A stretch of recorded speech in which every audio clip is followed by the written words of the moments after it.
और आज जो है हमें पूरी उम्मीद भी है सरकार से कि 22 तारीख को जो कैबिनेट है उसमें हमारी समस्या का समाधान होगा। हम सरकार को आज वादा याद दिलाने के लिए इकट्ठे हुए हैं। भरण पोषण और घर की जो व्यवस्था है वो तो 15,000 में आपको पता है कि कितना मुश्किल होता होगा हमें करना। तो सर हमारे को जो है इसके साथ जो हम अपनी जॉब कर रहे हैं इसके साथ में और टेंशन रहती है। इससे हमारे को मानसिक संतुलन भी कई बार हमारा ख़राब हो रहा है। मानसिक संतुलन हो रहा है, शारीरिक बहुत प्रॉब्लम्स हो रही है। बहुत से टीचर्स ऐसे हैं जिनको जो बीपी की प्रॉब्लम हो गई है या टेंशन है, या आपने पीछे देखा होगा कि हमारे कम से कम 5 से 6 टीचर्स तो ऐसे हैं जो इसी टेंशन की वजह से जो है सुसाइड भी कर चुके हैं। सर आपके पास कोई पॉलिसी नहीं होती है तब तक हमें कम से कम जो है रेगुलर स्केल तो दिया जाए। वो तो सरकार कर ही सकती है। अगर उसमें कोई टाइम लग रहा है वो तो सरकार कर सकती है, अन्यथा हमें यहाँ आने की क्या जरूरत थी। आज भी देखते हैं भला क्या होता है। आगे जो भी रणनीति बनेगी आपके सामने। इस दिवाली ढेर सारी खुशियाँ और मारुति सुजुकी एस्प्रेसो घर ले जाएं, सिर्फ भूषण ज्वेलर्स के साथ। आज हिमाचल कंप्यूटर शिक्षा महासंघ का महासचिव अश्विनी शर्मा आप लोगों के सामने बोलना चाहूँगा कि आज हमारा ये दूसरा धरना, हफ्ते के अंदर में दूसरा धरना। पहले हम दूसरे टाइम पर यहाँ इकट्ठा होना पड़ा है, और अगर आज भी कुछ असर नहीं होता है तो आज का ही हमारा जो अगला कार्यक्रम है वो हम क्रमिक अनशन पर भी जाएंगे।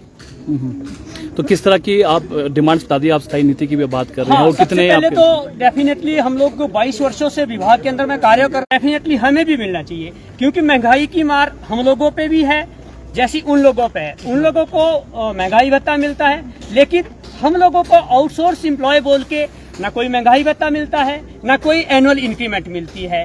तो सरकार से पुरजोर हमारी जो मांग है वो इनिशियल स्टेज पर यही डिमांड है कि कम से कम आप लेक्चरर कंप्यूटर साइंस का जो वेतन है वो हमें भी दे।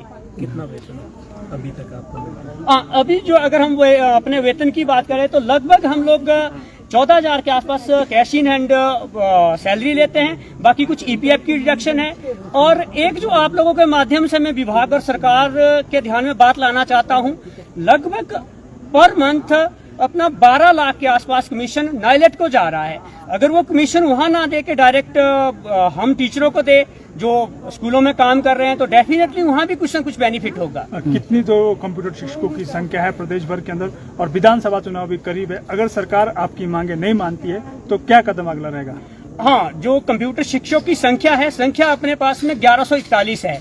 अगर सरकार ये सोच के चलिए कि 1141 कोई बहुत 1341 है, अगर सरकार ये सोच के चलिए कि 1341 कोई बहुत बड़ा संख्या बननी है, तो ये सरकार की भूल होगी, क्योंकि अपने साथ में 1341 परिवार जुड़े हैं।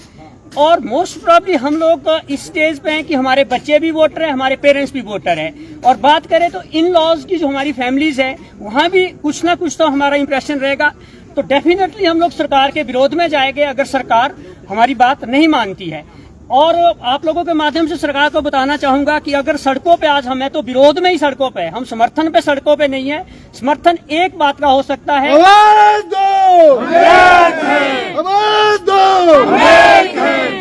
और समर्थन एक ही बात पे हो सकता है अगर सरकार हमारी बातों को मानती है, वो भी विद इन 1 वीक, क्योंकि 4 अक्टूबर को बोर्ड का जो एग्जामिनेशन है वो क्लोज होने वाला है। उसके बाद में हमारी रणनीति इससे थोड़ी ज्यादा ऊपर हो सकती है। वो आप लोग बेहतर समझ रहे हैं कि वहाँ पर क्या होने वाला है। तो अभी तक कितनी बार मिल चुके हैं आप सरकार से, और क्या आश्वासन अभी तक आपको मिला है? लगभग 198 बार, 198 डेपुटेशन, मतलब 200 के लिए सिर्फ 2 का आंकड़ा बचता है।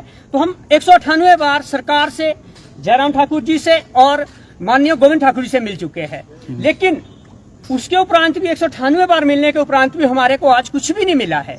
तो उसी सिलसिले में आज हम आप लोगों के समक्ष खड़े हैं।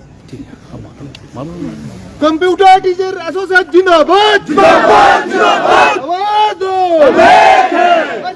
जिंदाबाद, जिंदाबाद, जिंदाबाद, जिंदाबाद, जिंदाबाद, आवाज दो,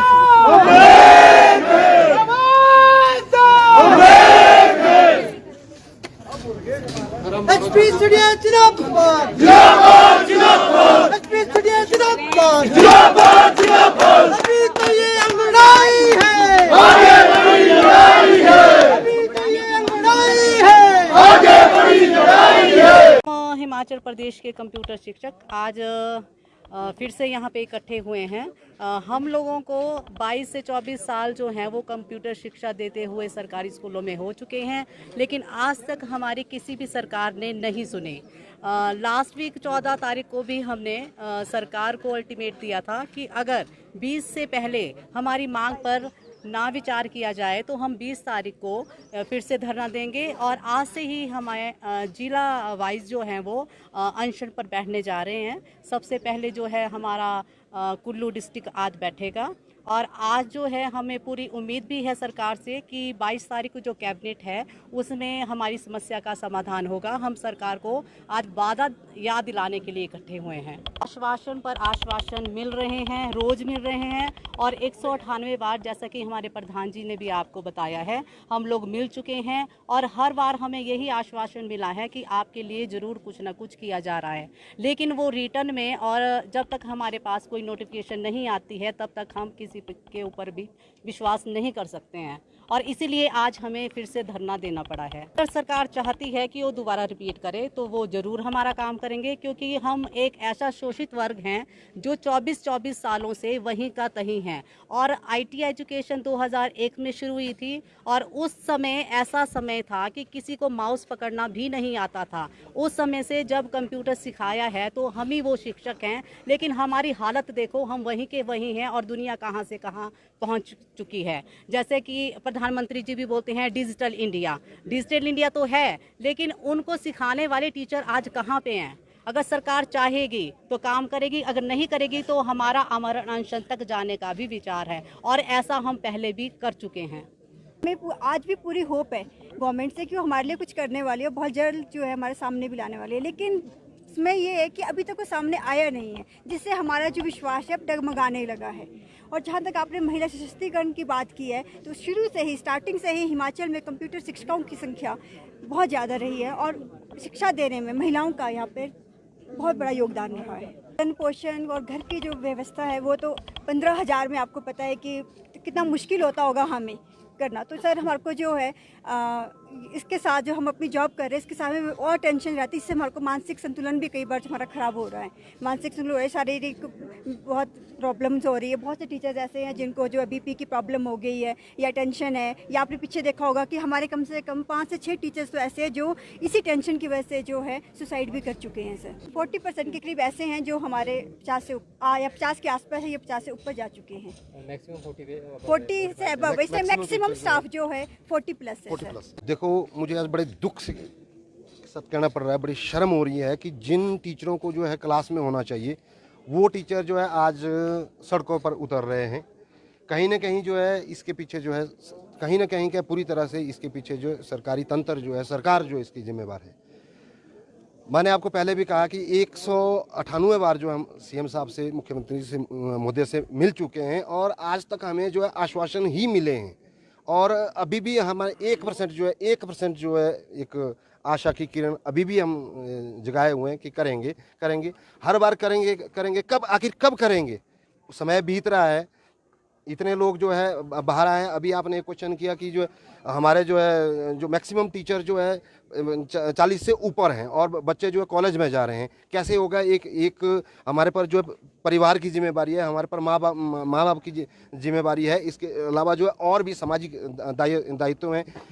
15,000 भी अगर मिलते तो भी ठीक था, हमें 15,000 भी नहीं मिलते हैं और 20-22 वर्ष हो गए और बड़े शर्म की बात है, खेद का ये है कि 20 वर्षों में भी हमारा वेतन जो है 20,000 नहीं पहुंच पाया है। हम आज जो है सरकार से, आपके माध्यम से या पहले भी हम जितनी बार सरकार से मिल चुके हैं तो हमने यही डिमांड रखी है कि जब तक आपके पास कोई पॉलिसी नहीं होती है तब तक हमें कम से कम जो है रेगुलर स्केल तो दिया जाए।